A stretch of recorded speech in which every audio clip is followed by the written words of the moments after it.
January 3rd, 2013, the gentleman from Pennsylvania, Mr. Fattah, is recognized for 60 minutes as the designee of the Minority Leader. Thank you. Let me first thank the House for setting aside this time to appropriately reflect on and to celebrate the life of service of William H. Gray, Bill Gray as we know him, who represented my home city of Philadelphia so very well in this Congress. But we're going to have a number of speakers. I'll have ample opportunity to talk. I want to move to a process in which we can acknowledge some others who want to say a few words. But I first seek the House's permission to unanimous consent that all members may have 5 legislative days in which to revise and extend their remarks and include extraneous material into the record on the subject of this special order. Without objection, request is granted. Thank you. I'd then like to yield 2 minutes to the gentlelady from Ohio who chairs the Congressional Black Caucus for an opportunity to talk about Bill Gray and his service to our nation. I thank the gentleman for yielding, and I thank him for leading this Congressional Black Caucus Special Order Hour to honor a man that was a friend to so many of us, former Congressman William H. Gray III. On behalf of the CBC, I send condolences to the Gray family. As you celebrate Congressman and Reverend Gray's life, know that we too will miss a great man. We mourn the loss of Congressman Gray and celebrate the legislator, the advocate, and the statesman, a man whose accomplishments you will hear a great deal about this evening. But if one word defined Bill Gray's life, it is service. He served God, his Philadelphia community, our nation, and the world with dedicated hard work, strong leadership, and a commitment to equity and justice. He broke new ground as the first African American to chair the House Budget Committee, and again as the first African American majority whip in the House of Representatives. Although I did not have the personal privilege and pleasure to serve with him, history supports the fact that he was a brilliant negotiator, bipartisan consensus builder, and courageous policymaker. And I would yield back. I thank the gentlelady. Representing the city of Philadelphia was something that Bill Gray was born to do. He was just an extraordinary member. We have one of my colleagues who knew Congressman Gray and worked with him from her earliest days in public service. And I want to yield 2 minutes to my colleague, Congresswoman Allison Schwartz. I thank my colleague for giving this time, for setting up the special order. So I'll get my microphone height here. Bill Gray was a tall guy. He would have been able to handle this, that's for sure.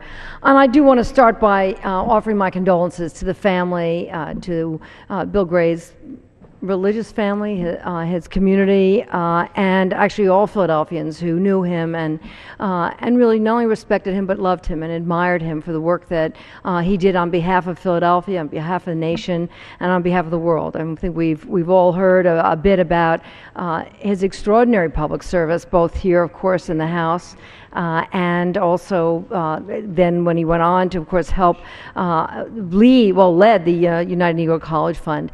What I wanted to say was a little more personal. I think my colleague knows this, Congressman Fattah knows some of this history, but when I first decided to run for elected office, I went to first City Councilwoman Marion Tasco, who was part of the Northwest Coalition of elected officials who came out of the community that was Bill Gray and the people who he supported and provided inspiration to.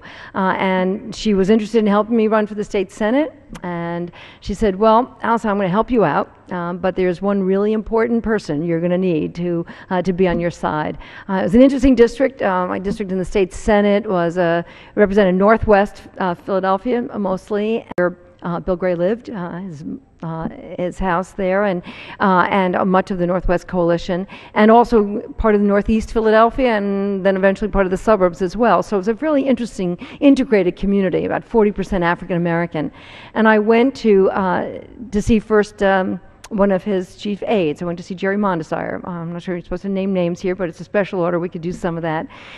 To talk with him about who I was and why I wanted to run and what I hoped to accomplish in the state Senate.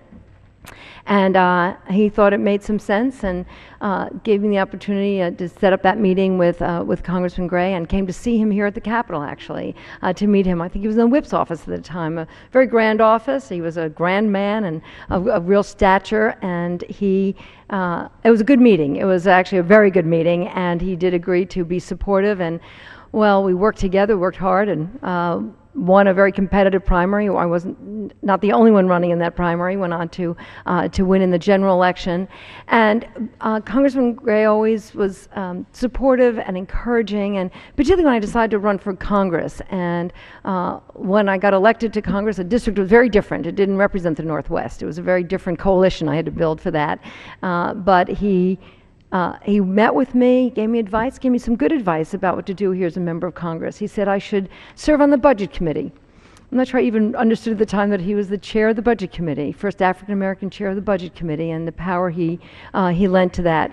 I took his advice, and I think it was good advice. Gave me a chance to really rise here fairly quickly in Congress.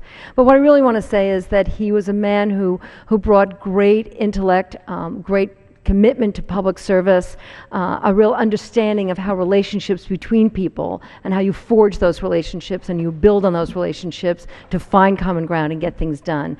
He did that for Philadelphia. He did that here in Congress.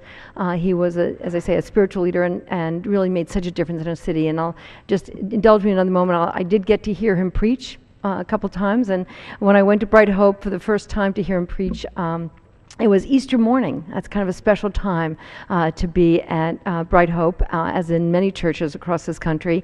And I remember I brought my son, now well grown, and he was only about 11 or 12 at the time.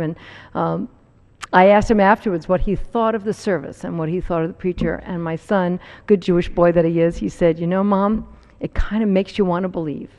And I have to say that Bill Gray made us all want to believe, not only spiritually, but believe in this country and the greatness of this country and what we could accomplish.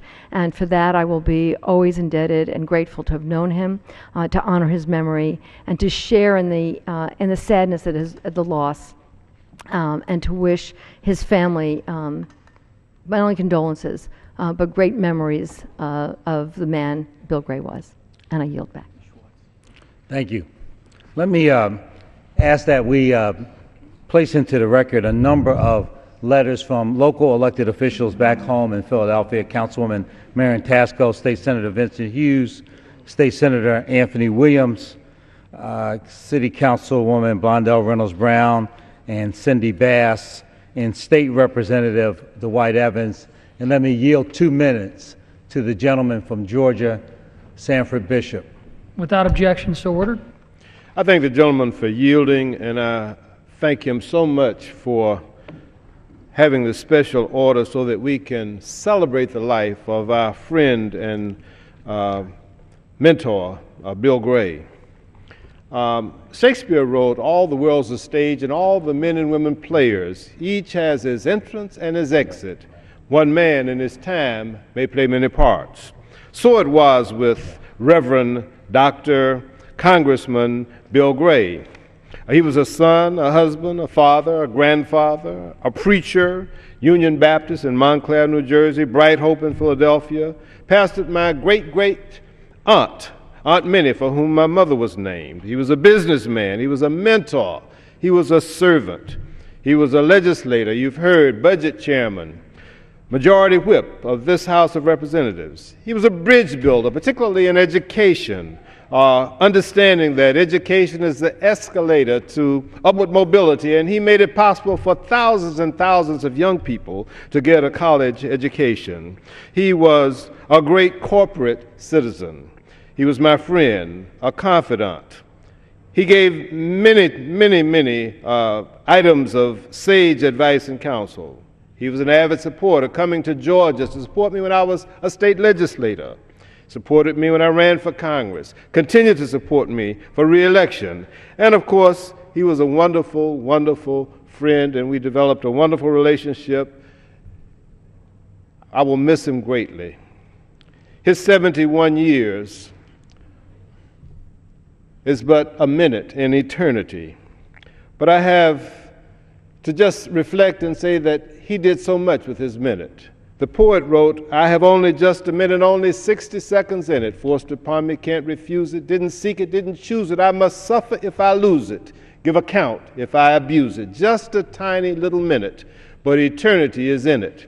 We're so thankful that Bill Gray passed this way and touched all of our lives and made such a difference, because he certainly did so much for so many for so long with his minute on the stage of this life. I yield back.